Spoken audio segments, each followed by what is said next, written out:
ونستعينه ونستغفره ونعوذ بالله من شرور أنفسنا ومن سيئات أعمالنا. من يهده الله فلا مضل له ومن يضلل فلا هادي له ونشهد أن لا إله إلا الله ونشهد أن محمدا عبده ورسوله. أما بعد. Alhamdulillah, tuan-tuan dan puan-puan sekalian, syukur kepada Allah kerana Allah Subhanahu Wa Taala telah memilih kita untuk duduk dalam majlis ilmu ni. Jadi Allah sayang kita, Allah pilih kita semua duduk sini. Jadi Allah yang sampaikan kita ke sini kerana Allah sayang. Jadi nak sebut nama Allah walaupun sekali,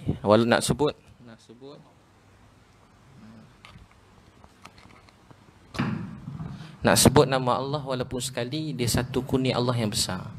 Sebab ada orang lalu hidup ni, dia makan minum, dia berjalan, diberi rezeki, diberi macam-macam nikmat, tapi dia tak kenal Tuhan yang bagi rezeki pada dia ialah Allah. Dalam dunia, tuan-puan selalu bersedih tak? Selalu bersedih. Apa yang kesedihan paling besar tuan-puan tanggung? Putus cinta, berhutang, bercinta lagi, suami nak kahwin lagi. Kan sakit jiwa kan, macam nak mati kan. Yang lelaki pula nak kahwin lagi. Jadi tuan-puan sekalian, macam-macam ujian datang dalam kehidupan kita kan. Tapi apa ujian yang paling besar sekali? Saya pernah tengok dekat Bangladesh, orang miskin. Dia punya miskin, dia letak jenazah kat depan dia, letak jenazah. Masa dia letak jenazah kat depan, jenazah disusun ni, lepas tu dia letak tabung. Letak tabung, ada setengah tempat tu. Bukan setengah tempat, sekali itulah saya nampak letak tabung. Lepas tu saya datang, saya masukkan duit dalam tabung tu. Ambil, masukkan duit. Saya kesian. Saya kata kesian dia orang ni, miskin sampai dia kata tolonglah bagi saya duit, bapak saya dah mati, keluarga saya dah mati, suami saya dah mati, dah tak ada siapa nak sambung, nak beli kepada saya begini-begini kan. Jadi dia pun, saya tengok, saya kesian. Tiba-tiba ada polis datang bawa kayu. Dia pun ketuk, macam cerita Hindustan tu, cerita Tamil kan. Dia pun ketuk jenazah tu. Wish, jahatnya polis kat sini, bukan kat Malaysia, negara lain. Dia ketuk-ketuk, tiba-tiba ada ketuk, saya kata kejamnya. Tiba-tiba masa dia ketuk, ada jenazah tu bangun, lepas tu berlari. Rupanya belum meninggal lagi. Rupanya tipu je, ada yang tipu, ada yang betul. Jadi saya tengok, saya kesian. Macam-macam dunia ni drama kehidupan dunia ni. Ada orang pula dekat stesen kereta api kat India. Kalau kita lalu pagi-pagi, dia orang semua tengah berak ke sepanjang jalan tu. Dia tutup kepala je, punggung dia buka. Sebab punggung sama je kan, begitu je macam mana kan. Tepi jalan dia tutup kepala je. Sebab orang tak kenal muka. Jadi aib tu kat muka, bukan kat punggung kan. Nampak punggung, tak nampak muka, tak tahu punggung siapa. Jadi yang penting muka tu tutup. Sebab tu kalau orang buat jahat, tutup muka. Sebab tu muka ni melambangkan wajah kemuliaan seseorang. Sebab tu dia di akhirat dia kata, satu orang yang di akhirat nanti muka dia, orang yang antara dosa yang besar, Allah buat wajah dia ni luruh. Wajah muka ni apa dia? Tinggal tulang. Dekat akhirat, wajah muka kita ni jadi tulang. Antaranya orang yang baca Quran, hafal Quran, kemudian melupakan Quran. Atau orang yang diberi peringatan agama, kemudian dia abaikan peringatan agama tu, maka di akhirat esok wajah dia tinggal tulang. Muka dia buruk. Muka dia buruk. Dalam Fadilat Sedekah diceritakan, ada satu orang akan kejar kita. Orang sangat buruk muka dia. Dia kejar, dia nak peluk kita. Kita semua lari, dia lari. Sekali dia kata apa? Kenapa kau lari daripada aku? Kenapa lari? Akulah dunia yang kamu kejar-kejar masa dalam dunia dulu. Allah zahirkan sebagai satu orang wanita, satu orang wajah manusia yang berwajah buruk dan akan kejar abang-abang semua ke akhirat. Itulah dunia. Sebab itu tuan-tuan dan puan-puan sekalian, mengenal apa musibah yang lebih teruk dalam dunia. Tsunami, gempa bumi, teruk kan? Tapi tahu tak apa yang lebih dahsyat lagi? Lebih teruk daripada tsunami, gempa bumi ialah bila kita mati tak kenal Tuhan. Bila kita mati tak kenal Allah, ialah musibah yang paling besar sekali. Tak dapat sebut nama Allah, musibah yang besar. Mendengar nama Allah, tak dapat dengar nama Allah, musibah yang besar. Ada orang ada duit banyak, hebat. Mungkin Donald Trump, taklah orang lain lah, siapa-siapa kan. Hebat besar. Tapi dia ada miliki macam-macam dalam dunia, tapi dia tak kenal Tuhan dia ialah Allah. Kita semua dalam dunia dapat mengenal Allah ni kebahagiaan yang sangat besar, sangat berharga. Sebab itu orang-orang dulu, kita cuma bila melangkah, kita nampak apa orang kata kat kita. Tapi orang dulu, mereka melangkah, mereka fikir ada kehidupan akhirat yang akan mereka semua pergi. Sebab tu mereka kejar janji-janji Allah SWT. Orang beriman kejar janji siapa? Janji Allah. Cuba datang kursus 3 hari ni dapat bonus seorang 1,000. Agak ramai tak datang. Mesti tak ada yang tak datang kan? Jabatan lain pun datang. Kementerian lain pun tiba-tiba datang kan? Sebab seorang 1,000 3 hari. Mesti berebut-rebut. Tapi kalau tuan-puan nak tahu, pahala tuan-puan duduk sini 3 hari lebih besar pada duit RM1,000. Sahabat ni, mereka mengejar janji Allah. Satu pahala, kalau Allah tunjuk sekarang satu pahala, tunjuk slide show pahala, nampak je hati kita pecah mati, berkecai, mati kita semua. Satu pahala je, Allah tak boleh tunjukkan dalam dunia. Tak boleh tunjuk, lebih mahal pada 1,000, maaf, mungkin lebih mahal daripada kereta Lamborghini kan, Ferrari, Lamborghini lalu, mesti semua pusing kepala tengok kan, lalu Lamborghini tengok je terkesan. Tapi sebenar-benarnya apa dia? Semua tu tak sama nilai dengan pahala di sisi Allah SWT. Sebab tu sahabat dulu kalau pergi masjid, Nabi kata satu langkah Allah beri satu pahala, ampunkan satu dosa dan tingkatkan satu darjat. Jadi sahabat Nabi pergi masjid awal, lepas tu dia pusing masjid. Abdullah bin Umar datang masjid awal, sahabat yang besar, yang berilmu besar, datang awal, pusing masjid, tawaf, langkah pendek-pendek, pusing masjid. Sebab mereka kejar janji Allah, bukan nak pahala, tapi sebab mengejar pemberi pahala tu, mengejar pemberi pahala tu. Sebab tu bila kita kejar janji Allah, Allah sayang kita. Lelaki perempuan, selalu siapa dapat hadiah? Lelaki ke perempuan selalu dapat hadiah? Perempuan kan? Ke lelaki dapat hadiah? Perempuan kan? Hari lahir dia dapat, anniversary dia dapat, hari lahir kita pun dia dapat hadiah. Entah macam mana pula kira tu. Hari lahir kita kena belanja dia makan. Jadi rupanya sebab perempuan selalu dapat hadiah. Cuba tengok muka orang perempuan kalau dapat hadiah, macam mana muka dia?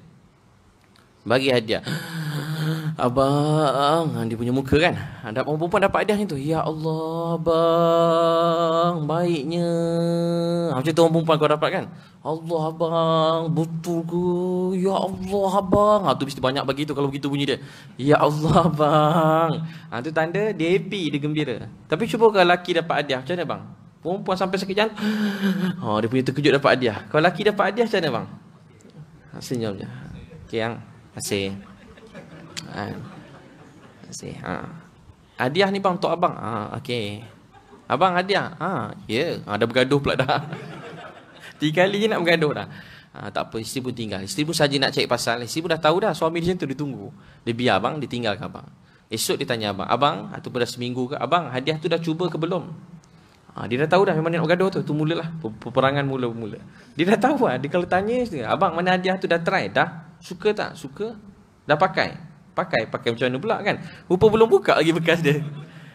Mana hadiah tu bang? Dah pakai kan? Dah. Dah ke belum? Dah ke belum? Belum. Isteri garang 3 kali dah dia belum. Kat mana hadiah tu? Dalam kereta. Rupa tu sorok kat mana? Dalam bonet hadiah tadi.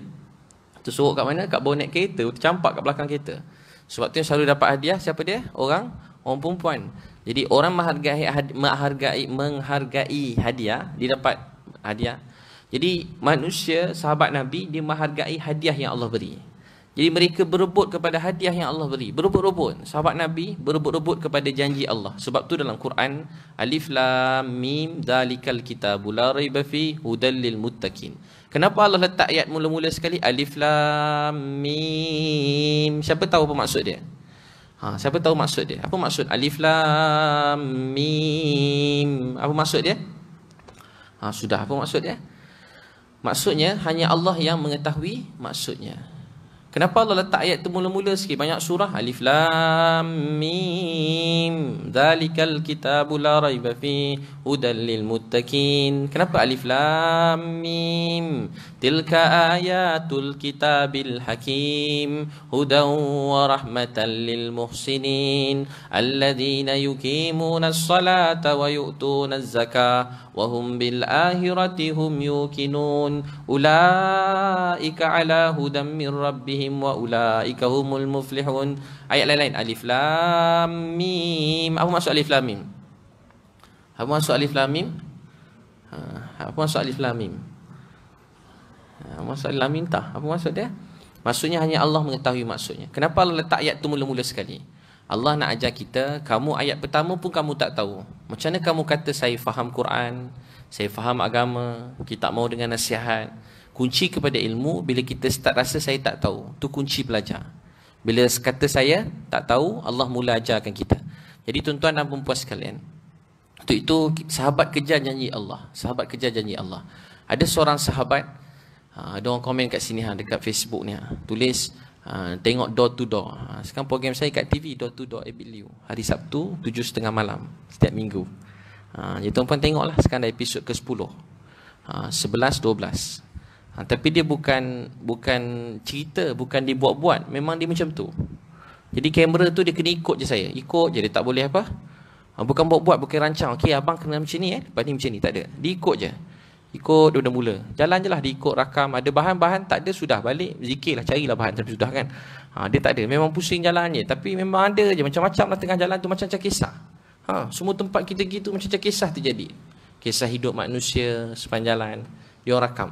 Mana yang terlalu sensitif, dia orang kelakan mata dia lepas tu. Tutup sikit muka dia. Yang mana yang macam budak-budak kecil-kecil yang ni, yang mengandung ke bersalin ke, tutup muka dia. Tepi jalan. Jadi tuan-tuan dan puan sekalian, ada seorang sahabat nama Abu Dahdah radhiyallahu anhu. Siapa nama dia?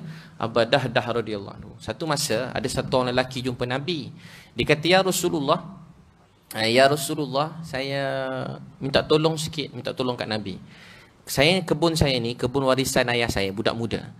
Budak ni, kebun warisan ayah saya ni, saya nak buat pagar. Kalau tak, habis rosak semua sekali. Saya kena buat pagar. Tapi saya nak buat pagar, satu pokok besar, jiran saya punya, besar sangat, saya tak boleh buat pagar kat situ. Pokok tu menghalang, antara tu jauh. Jadi, saya tak boleh nak buat ni. Ya Rasulullah, saya nak beli dengan dia, dia tak nak jual. Susah. Dia anak yatim. Maka Nabi SAW panggil jiran dia tu, panggil orang tua tu, dan panggil jiran tu, panggil dia. Sekali bila panggil tu, tak cakap apa kat dia. Nabi SAW beritahu, nak tak aku beli satu pohon tamar kamu yang besar tu, aku gantikan dengan satu pohon tamar dalam syurga. Kalau tuan-puan nak ke tak nak, Nabi offer. Pohon tamar kamu tu, saya gantikan dengan satu pohon tamar dalam syurga. Maka lelaki tadi kata apa? Dia terus tinggalkan Nabi. Jahat juga orang tu. Masa itulah jahat, tak tahulah sebenar macam mana. Dia tinggalkan Nabi. Dia tinggalkan terus. Tak untung ni, dia tinggalkan Nabi. Perniagaan, dia ada hak, maka dia pergi. Tiba-tiba ada seorang lelaki nampak Nabi sedih, budak anak yatim tu sedih. Lelaki ni terus kejar lelaki yang tinggalkan Nabi tadi. Nabi, dia pegang tangan orang tu. Dia kata, saudara, kenal tak saya siapa? Saya Abu Dahdah. Saya Abu Dahdah. Ya, Abu Dahdah. Kamu Abu Dahdah? Dia kata, saya. Nak tak kalau saya berurus niaga dengan kamu? Saya nak bincang pasal perniagaan. Maka lelaki tadi terus happy. Sebab yang Abu Dahdah ni terkenal dengan kekayaan dia. Dia ada ladang yang besar dan dia punya banyak pokok. Sekali dia pun pergi beritahu, saya dipandang Nabi, ya Rasulullah, dijerit pada jauh, ya Rasulullah, kalau saya dapatkan pohon tamar ni, pohon tamar tu untuk saya dalam syurga. Dia nak pohon tamar tu, dia buat pohon tamar Nabi tadi. Pohon tamar tu, boleh tak saya dapat juga tak kalau saya tolong beli pokok ni, pokok dalam syurga tu untuk saya. Nabi kata, ya Abu Dahdah, pohon tamar tu dalam syurga untuk kamu. Maka Abu Dahdah kata, saya bagi kamu seluruh kebun saya. Lepas tu offer lah sikit-sikit. Dia punya gairah nak syurga tu, saya beri semua kebun saya. Dalam kebun saya, rumah saya, rumah besar saya, semua sekali perigi dalam kebun saya ada berapa ratus pokok. Saya bagi pada kamu, saya cuma nak satu pohon tamar kamu. Laki tadi terus terkejut. Biar betul orang ni kan. Bagi sikit-sikit pun tak apa. Dah 10 pokok ke berapa tanah sikit. Dia nak bagi semua, nak beli satu pohon tamar. Laki tadi kata, betul ke aku setuju? Laki dia terus setuju. Dia pandang lagi Nabi kali kedua. Dia tak lepas di tangan laki, tak selesai lagi. Ya Rasulullah, saya nak tanya. Pohon tamar tu dalam syurga, sekarang dah ada ke belum? Laki tanya kat Nabi, ya Rasulullah, pohon tamar tu sekarang dah ada dalam syurga? Nabi kata, ya Abu Dahdah, pohon tamar tu dah ada dalam syurga sekarang untuk kamu. Dia tanya lagi, dia pegang, 2-3 kali tanya Nabi, ya Rasulullah, pohon tamar tu dalam syurga untuk saya dah ada. Nabi kata, ya Abu Dahdah, pohon tamar tu telah siap untuk kamu dalam syurga.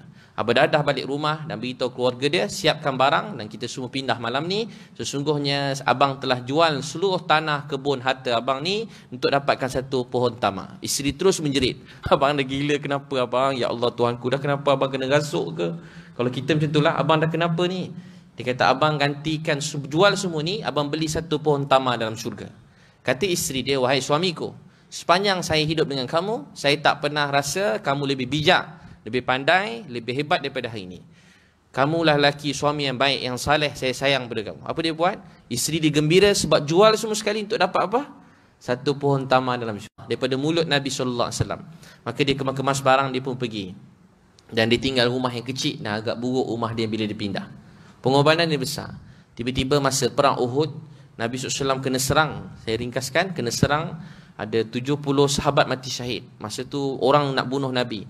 Orang pukul Nabi ni daripada segenap arah sampai Nabi pakai topi besi. Jadi topi ni diterkepit ni semua berdarah ni. Ni semua berdarah. Topi tu hentak Nabi tak berhenti. Nabi tanya, mana jiran-jiran aku dalam syurga? Mana jiran-jiran aku? Sahabat-sahabat datang. Ada 7 sahabat yang mati syahid dalam mempertahankan Nabi. Dia datang pertahankan Nabi. Nabi tanya, mana jiran-jiran aku? Nabi tengah kena pukul teruk ni. Ni semua dah ni topi besi ni tercengkam muka dah terkepit dah. Dan kemudian gigi Nabi SAW semua telah patah. Sahabat-sahabat yang dengar ni semua menangis. Dan beberapa sahabat telah dengar dan dia menangis. Dan masing-masing patahkan gigi mereka. Mereka terlalu sayangkan Nabi. Dia tak boleh nak rasa apa yang Nabi rasa. Sayang kat Nabi. Macam tu sahabat cintakan Nabi SAW. Maka tiba-tiba tengah ni, salah seorang yang datang dalam 7 orang tu, tahu tak siapa dia? Tiba Abadah dah datang. Nampak Nabi. Nampak Nabi. Ya Rasulullah, pohon tamar untuk saya dalam syurga sekarang dah disiapkan. Ya Rasulullah, pohon tamar tu sekarang dah ada. Dia lawan dan dia pertahankan Nabi. Dia jaga Nabi. Dia jatuh dan dia mati syahid. Orang dulu dia kejar janji Allah ni dengan nyawa dia. Dia sayang agama ni lebih pada sayang nyawa dia sendiri. Dia berjuang untuk Islam ni lebih pada nyawa dia sendiri. Itu yang kita telah hilang nikmat tu. Kita tahu nikmat makan. Saya lah kuat makan sekali. Kita tahu nikmat kereta, nikmat rumah, nikmat isteri, suami, nikmat pakaian cantik, nikmat dunia ini, hotel yang mewah, yang indah. Kita tahu nikmat melancong, duduk dalam laut, dekat udara, terapung kat bulan, laut biru, putih, kita tahu semua nikmat. Tapi kita telah terlupa yang sebenarnya kita memiliki nikmat yang paling besar sekali. Apa nikmat tu? Itulah nikmat Islam. Itulah nikmat Islam. Tuan-puan tahu tak apa yang tuan-puan miliki ni lebih berharga daripada segala-galanya. Orang yang paling miskin dalam dunia. Saya jumpa orang yang paling miskin dalam dunia. Saya selalu beritahu daripada orang miskin-miskin. Tuan-puan esok kalau jumpa orang miskin-miskin, kadang dia putus asa. Beritahu pada dia, ada orang yang dalam Sahih Muslim, orang yang paling hebat dalam dunia, paling kaya, tak tahulah macam mana hebat dia, semua nak jadi macam dia. Tapi dalam hadis tu kata Allah takdirkan dia masuk neraka kerana tak ada iman. Dia telah ambil dan masuk dalam neraka. Sebelum masuk dia ambil, dia celup sekejap, celup, kemudian dikeluarkan. Allah tanya, "Hei fulan, pernah tak kamu rasa susah dalam dunia?" Dia kata, "Ya Allah, saya langsung tak pernah rasa susah dalam Allah tanya, "Pernah tak kamu rasa senang dalam dunia?" Sekali celup dalam neraka, dia tak pernah kata dunia tu senang. Ya Allah, saya langsung tak pernah rasa senang dalam dunia. Dia orang paling kaya dalam dunia. Dia orang paling mewah dalam dunia. Mungkin dia paling hebat hidup dalam dunia. Mungkin tak ada orang tak kenal dia. Mungkin dalam dunia dia orang nombor 1 di segi keduniaan dia. Tapi dia ditakdirkan masuk neraka. Allah tanya, "Fulan, pernah tak kamu rasa senang dalam dunia?" Dia kata, "Ya Allah, saya langsung tak pernah rasa senang dalam dunia dulu." Tak berbaloi senang dalam dunia, akhir dicampak dalam neraka. Ada satu orang pula dalam hadis Nabi kata, orang yang paling teruk hidup dia, paling seksa. Tak tahu siapa. Orang yang paling seksa sekali. Tak tahu siapa. Mungkin orang tak ada 4 tangan kaki. Mungkin dia buta, dia pekak. Mungkin dia tercampak tepi jalan. Mungkin orang sepak-sepak dia. Mungkin begitu. Tapi orang macam ni ada dalam hadis kata, mereka ditakdirkan masuk syurga. Allah saja nak kita semua dengar. Allah ambil, masuk dalam syurga. Dia ambil dan dia dicelup sekejap. Kemudian dia letak sekejap, dia keluarkan. "Hei fulan, pernah tak kamu dalam dunia dulu merasai susah? Pernah tak susah dalam dunia dulu?" Tahu tak dia kata apa? "Ya Allah, saya langsung tak pernah rasa susah dalam dunia." Kalau kita terpaksa susah, kalau untuk kita masuk syurga, itulah segala-galanya. Berbaloi susah dalam dunia untuk masuk syurga. Tak berbaloi senang dalam dunia, akhir termasuk dalam neraka. Tak berbaloi. Untuk tu jangan korbankan agama kita, maruah Islam kita, kekeluargaan kita demi dunia sementara ni. Tak berbaloi langsung. Dunia ni sangat sementara. Untuk itu tuan-tuan sekalian, kita kena belajar begitu. Belajar berjuang dalam hidup. Belajar melihat sahabat-sahabat ni cintakan Nabi, sayang Nabi. Dia sayang Nabi lebih daripada nyawa mereka sendiri. Mereka sayang Nabi lebih pada nyawa mereka sendiri. Semua sahabat sayang Nabi lebih pada nyawa mereka. Nabi SAW tengah duduk macam ni. Nabi sedih tau. Nabi sedih. Nabi kata, "Aku rindu saudaraku." Sahabat kata, "Ya Rasulullah, kami saudara kamu." Nabi kata, "Tak, kamu sahabat. Aku rindu saudaraku." Nabi kata, "Ya Rasulullah, kami saudara kamu." Tak, kamu sahabat. Saudara aku ialah orang yang tak pernah tengok aku, orang yang tak pernah dengar aku, tapi mereka beriman kepada aku seperti kamu beriman pada aku. Nabi SAW rindu pada kita semua. Tuan-puan pernah tak dalam hidup satu hari rindukan Nabi, teringatkan Nabi? Kalau tuan-puan nak sayang orang, nak rindu mana-mana orang, tergila-gila ke mana-mana orang, puji atau taksub pada seseorang, tak ada orang lebih layak dalam dunia ini melebihi lelaki ni. Nama beliau ialah Nabi Muhammad sallallahu alaihi wasallam. Nabi sallallahu alaihi wasallam lahir, ayah meninggal dunia. Hidup Nabi ni susah. Nabi beritahu pada sahabat, orang-orang Allah beri kemuliaan ialah pada orang-orang yang diuji dengan kesusahan. Di antara manusia yang paling banyak tanggung susah, Nabi-Nabi. Ada Nabi-Nabi digergaji, Nabi-Nabi digergaji. Ada Nabi-Nabi dibunuh, ada Nabi-Nabi disikat dengan sikat besi. Ada Nabi-Nabi dibunuh dengan begitu kejam. Nabi SAW kata antara Nabi-Nabi yang paling banyak menanggung susah ialah aku, yakni Nabi Muhammad SAW. Betul tak Nabi susah? Nabi lahir, ayah meninggal dunia. Lahir-lahir, ayah meninggal. Kekasih Allah, lahir ayah tak ada. Masa dalam kandungan, ayah Nabi dah tak ada. Bila Nabi hidup, Nabi selalu ziarah kubur ayah dia. Mak dia bawa Aminah. Mak Nabi bawa Aminah. Aminah ni balik ziarah kubur Abdullah satu hari, masa tu umur Nabi sikit lah. Oh begini, susah. Sebab apa tahu? Nabi balik-balik, tiba-tiba mak Nabi meninggal kat Abuak. Abuak ni sunyi sepi. Allah boleh ambil mak Nabi kat Mekah, kat Madinah. Tapi Allah ambil mak Nabi dekat Abuak. Lepas mak Nabi, antara perkataan Aminah yang masyhur, setiap yang muda akan tua, setiap yang hidup akan mati. Mak merasai inilah hari-hari yang tak akhir dalam hidup mak. Lepas tu Aminah meninggal dunia. Lepas dikebumikan, tak ramai orang uruskan. Nabi Ummu Aiman, pas balik Ummu Aiman kata, Nabi berlari kat kubur ayah dia. Nabi kata, mak tinggalkan saya, sedangkan saya tak ada siapa-siapa dalam dunia. Riwayat Bukhari, hujung usia Nabi ziarah kubur mak. Nabi SAW menangis begitu lama. Sahabat datang daripada belakang, Sayyidina Umar Khattab telah pujuk Nabi SAW, tanya, ya Rasulullah, kubur siapa ni? Kubur siapa ni? Nabi SAW kata, inilah kubur ibuku. Inilah kubur ummi, kubur ibuku. Tuan-tuan dan puan-puan sekalian, orang yang Allah sayang, bapak tak ada, mak meninggal dunia. 8 tahun datuk meninggal dunia. 8 tahun datuk meninggal dunia. Abdul Muttalib ni, wahai Muhammad, mari sini duduk dekat dengan Nabi. Orang lain tak pernah budak-budak boleh duduk dengan menteri-menteri ni. Nabi Muhammad duduk sekali dengan Abdul Muttalib. Dia kira raja lah masa tu, orang besar. Menteri nombor satunya duduk sekali, duduk sama-sama. 8 tahun datuk Nabi SAW meninggal dunia. 8 tahun datuk Nabi meninggal. Allahu Akbar. Anak Nabi baru buat dakwah. Anak Nabi yang nama sulung nama Zainab radhiyallahu anha. Zainab ni susah daripada lahir. Kalau dalam hadis sahabat, ada seorang wanita cantik datang pada seorang lelaki waktu petang. Lelaki tu terbaring dengan kotor-kotoran, berdebu. Wanita tadi, remaja yang cantik tu datang dan bersihkan lelaki tadi. Dan lelaki tadi berkata pada wanita tadi, wahai anak kesayanganku, naikkan kain atas dada kau. Masa tu belum turun perintah menutup aurat. Wahai anakku, anak dia menangis dan kata, wahai ayah, siapakah yang tergamak buat macam ni pada ayah? Kesian ayah. Kesian ayah. Siapa yang tergamak buat macam ni pada ayah? Lelaki tadi kata, wahai anakku, tak ada apa-apa, sikit je. Tahu tak siapa lelaki tadi? Itulah Rasulullah sallallahu alaihi wasallam.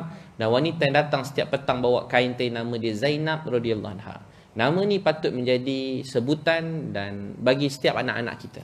Sekarang anak-anak kita tak kenal Zainab radhiyallahu anha. Anak-anak saya, anak kita tak kenal Zainab. Tak tahu siapa Zainab. Apa susah payah dia untuk agama ini.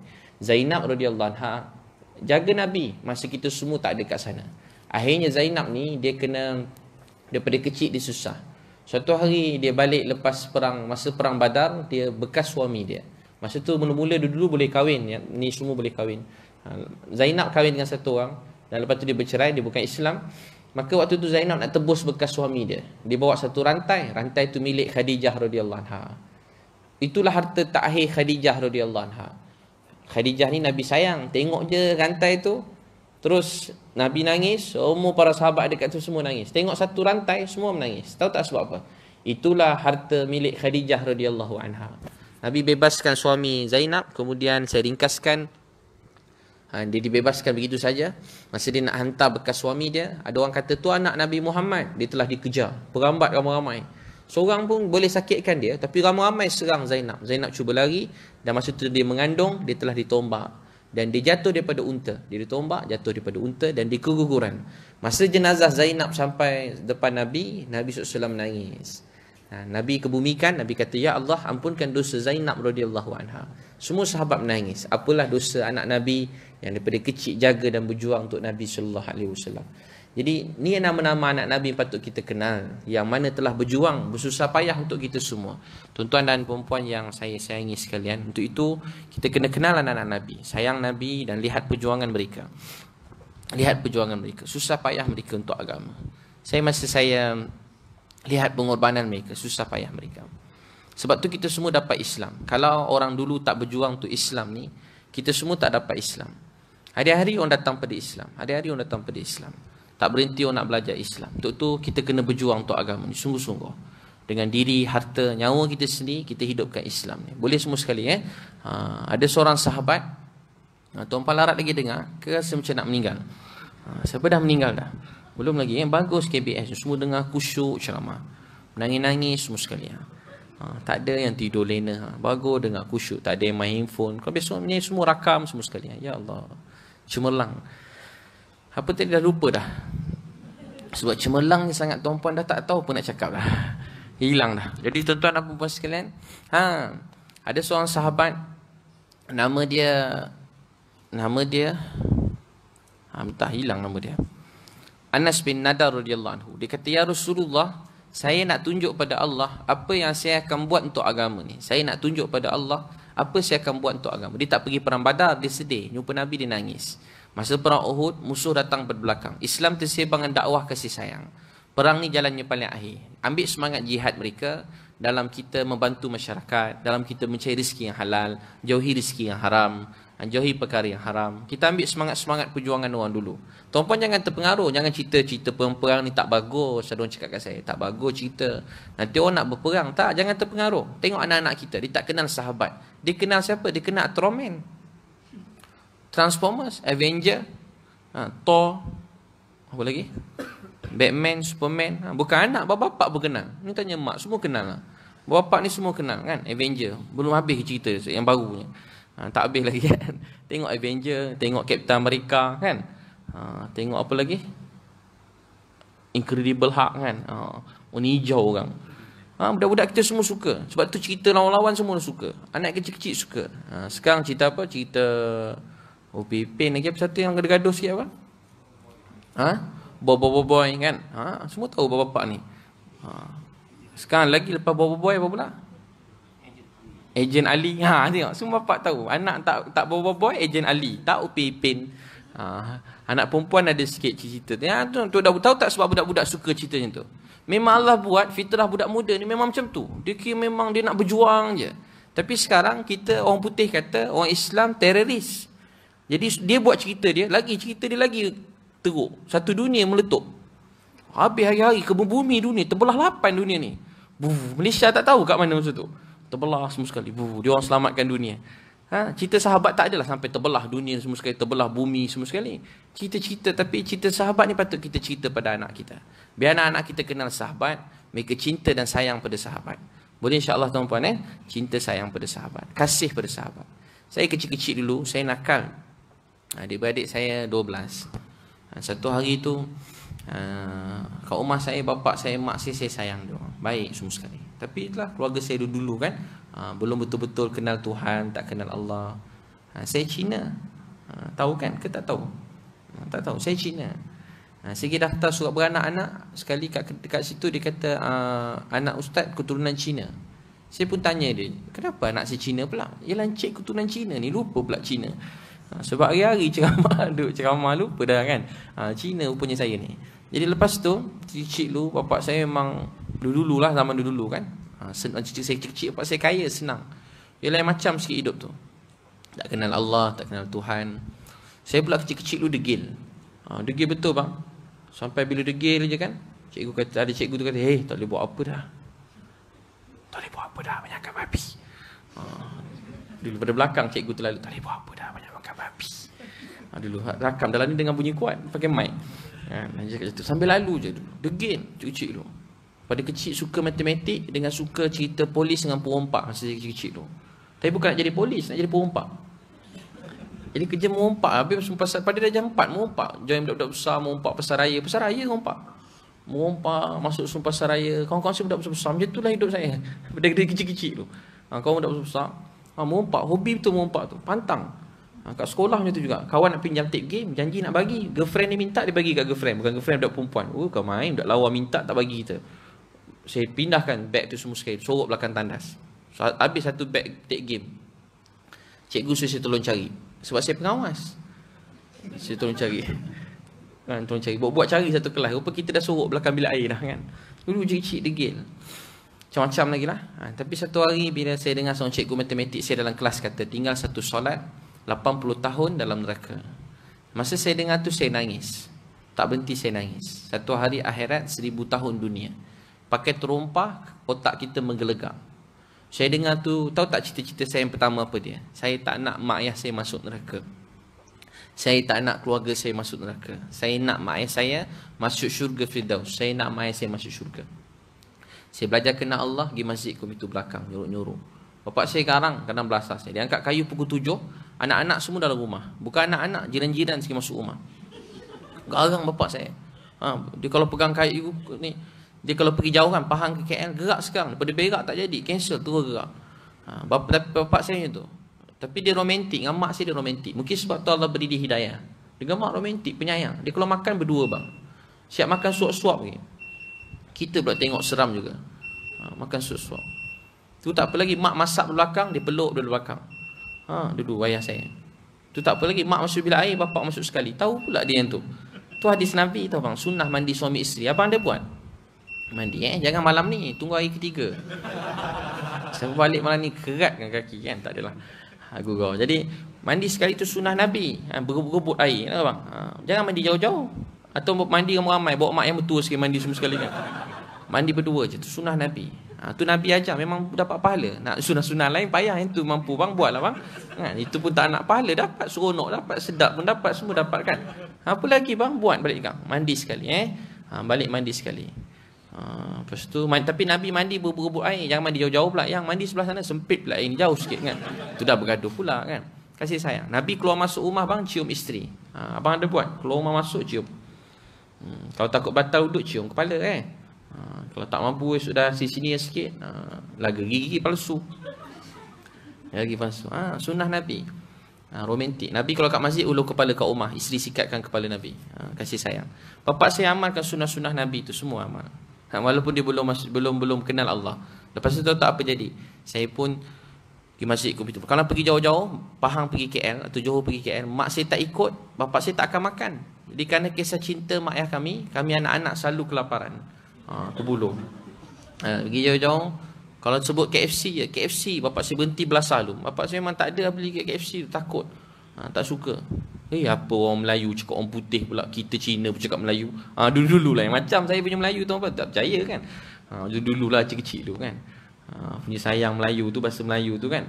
Bapak saya lah mengajar tu. Dia memang sebenarnya tak pandai juga bahasa Inggeris tu sebenarnya. Orang cakap Melayu lah, ni nak pakcik bapak saya bukan main lagi. Aduh, masa kecil dulu. Tu bapak saya. Dia beli barang berbagi, Melayu sama Melayu, bagilah murah sikit. Bapak saya Cina Melayu masa bila pula kan.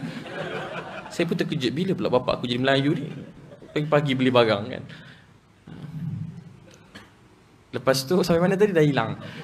Tu bapak saya, dia romantik. Tapi satu hari dengan anak-anak, dia tak pernah cakap dengan anak. Tak pernah cakap. Saya anak ke-10 daripada 12. Saya dalam bilik, saya nyorok baca Quran hadis dalam bilik. Tengah-tengah saya baca, mak saya datang dekat. Mak saya seksi juga, lawa lah mak saya.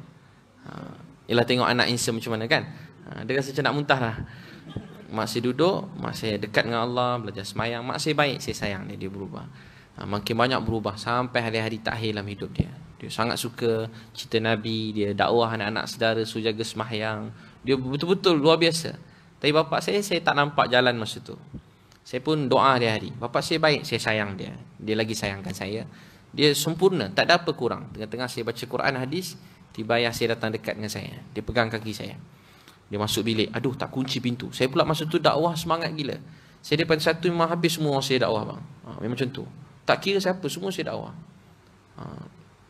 Kawan saya yang satu dulu masa saya satu, saya ajak orang masuk Islam 7 orang. 4 kekal sampai sekarang, 3 tak kekal. Semangat berdakwah.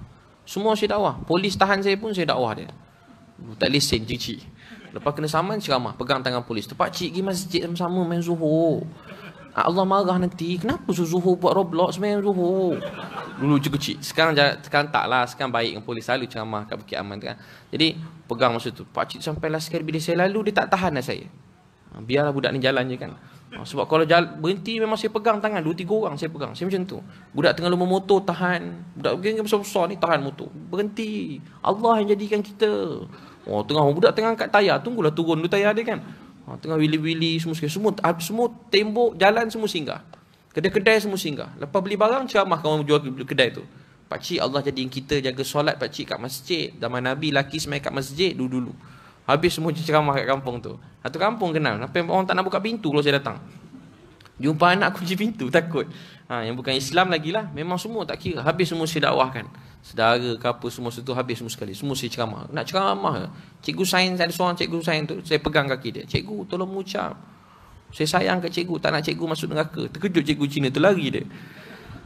Dulu kecil-kecil. Sekarang tak macam tu lah. Tak betul juga buat cepat paksa orang kan. Tapi dulu kecil macam tu semangat. Bukan buat-buat. Dia memang tiba-tiba kan. Tengah saya baca Quran hadis. Ayah saya datang dekat saya. Bi boleh tolong ayah tak? Boleh tak ajar ayah kenal Allah? Ajar ayah sembahyang. Saya nangis tak berhenti. Saya pun nangis. Saya pun pegang ayah saya. Saya pun bawa ambil wuduk. Dia nak sembahyang. Kami nangis sama-sama. Saya jadi imam. Dia makmum. Sepanjang sembahyang saya nangis. Bi habis sembahyang. Allah maafkan ayah tak? Ayah begini. Ayah nak tahu tak siapa yang pilih ayah sembahyang kenal Allah?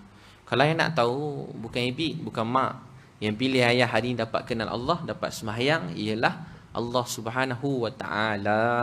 Dan Allah yang maha baik tu sedang menyaksikan ayah sekarang. Saya terus menangis tak berhenti. Itulah hari yang paling bahagia dalam hidup saya selama-lamanya. Dan sebab itu saya gembira dapat tengok orang datang pada Islam. Saya gembira. Saya suka nak tolong orang masuk Islam. Siapa nak belajar Islam, saya gembira nak tolong dia. Dia tak masuk Islam pun saya sayang. Agama apa dia pun saya sayang.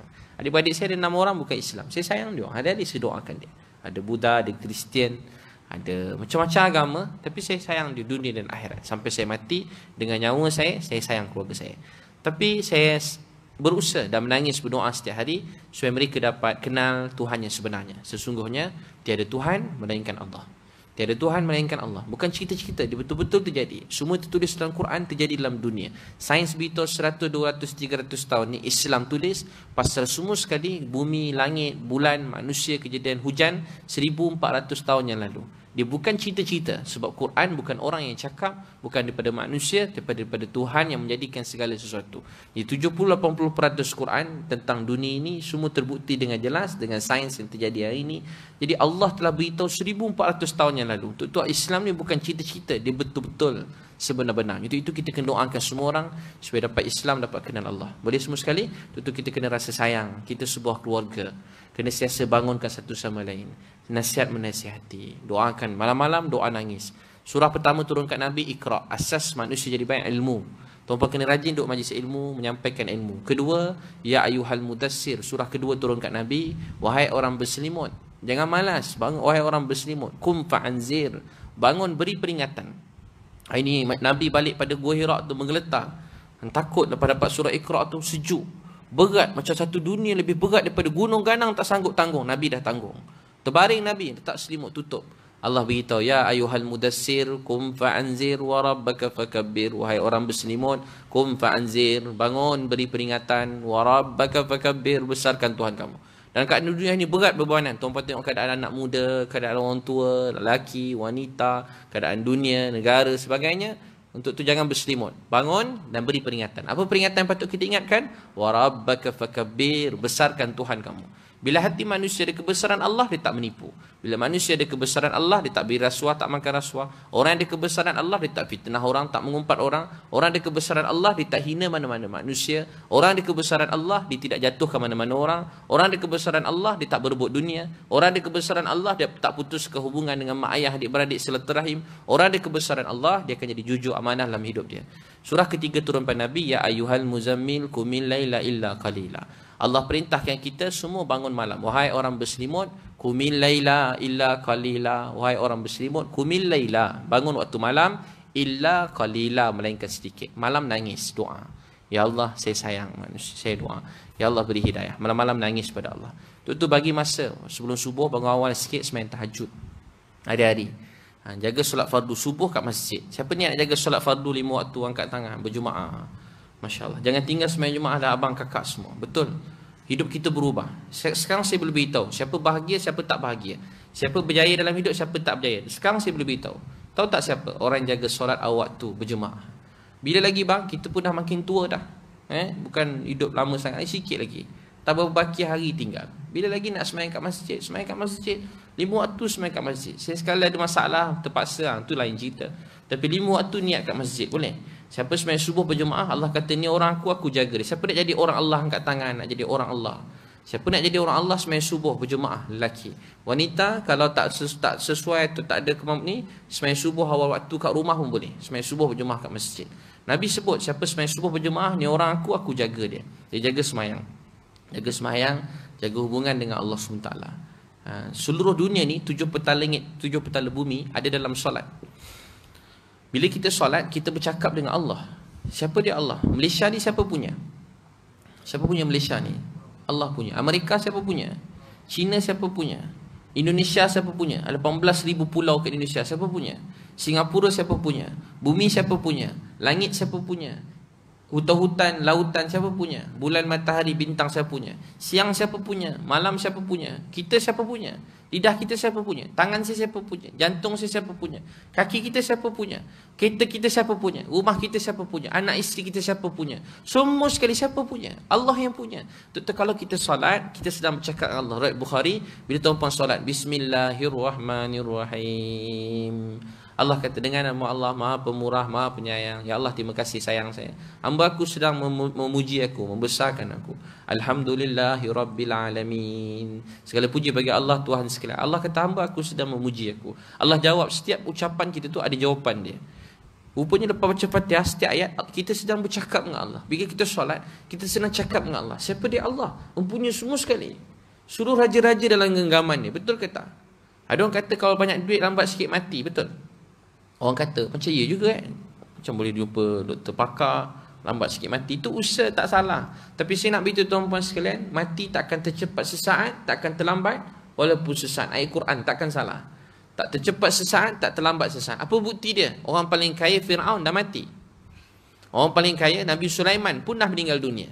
Yang kaya siapa? Semua orang kaya-kaya dalam dunia, semua dah tak ada dah. Raja-raja dulu. Mana atuk nenek kita sayang? Tak ada. Mana mak ayah kita? Pun dah banyak yang tak ada. Satu hari nanti kita akan tinggalkan dunia ni. Kita akan mati berjumpa dengan Allah.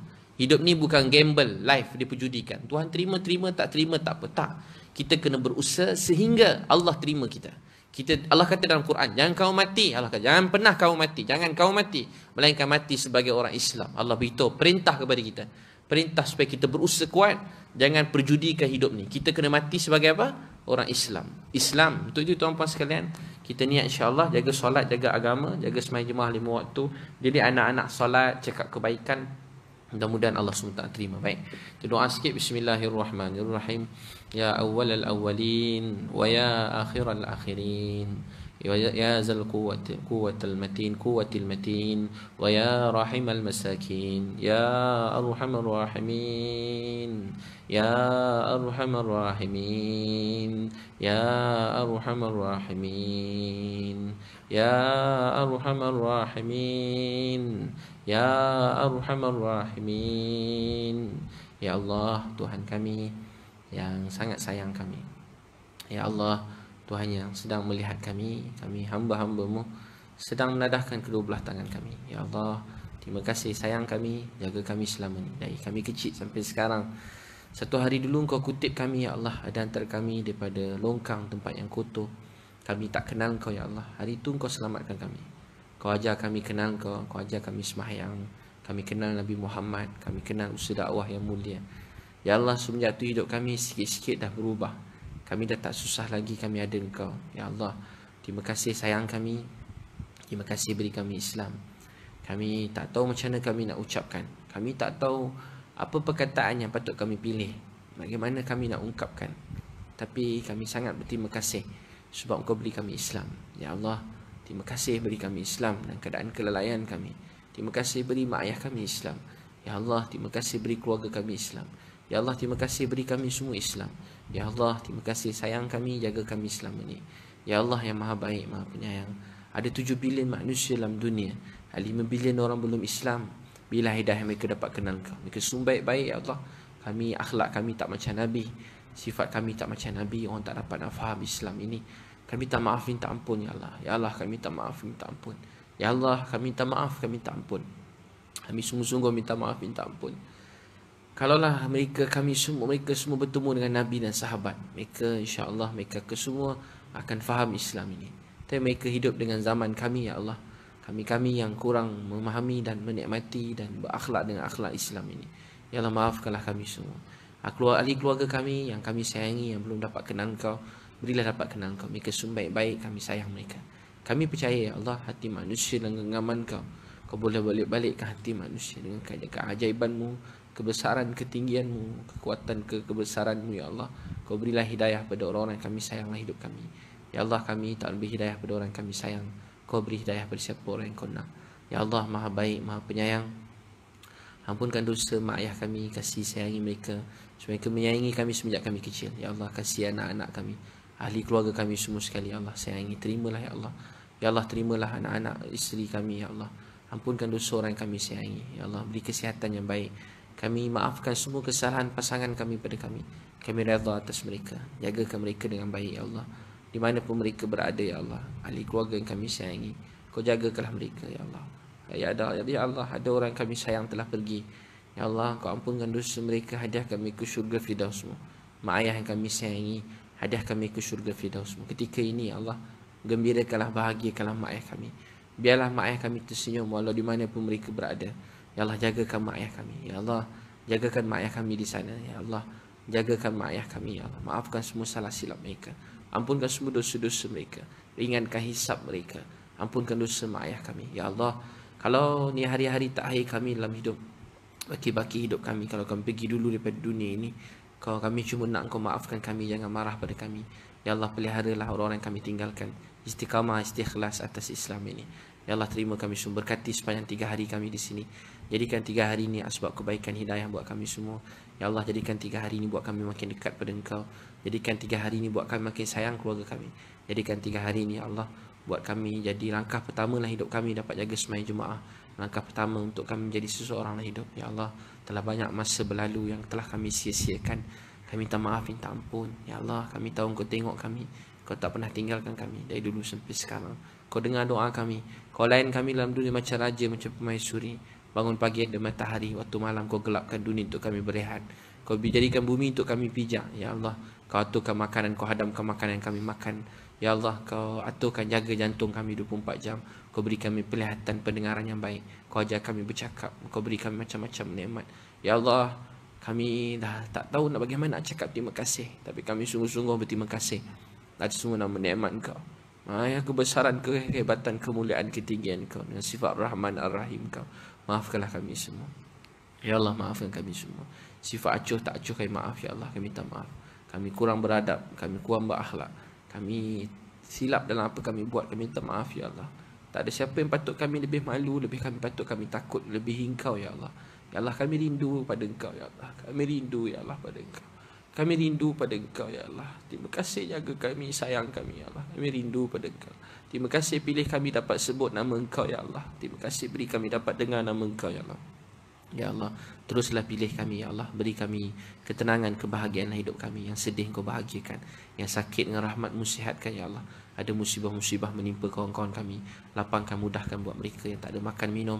Kawan-kawan kami, saudara-saudara kami di luar sana yang tak ada tempat tinggal, tak ada makan minum, hilang keluarga, mereka hilang harapan. Kau berilah mereka kekuatan ya Allah, untuk mereka semakin kuat dalam hidup, semakin menjadi manusia yang bergantung pada Engkau ya Allah. Beri kami, jadikan kami asbab hidayah, dapat beri semangat pada semua kawan-kawan kami, pada anak-anak kecil di tepi jalan, pada orang-orang yang hancur hidup mereka, musnah. Beri, gunakanlah kami untuk kebaikan ummah ini ya Allah. Sallallahu alaihi wasallam. Alhamdulillah. Terima kasih semua sekali.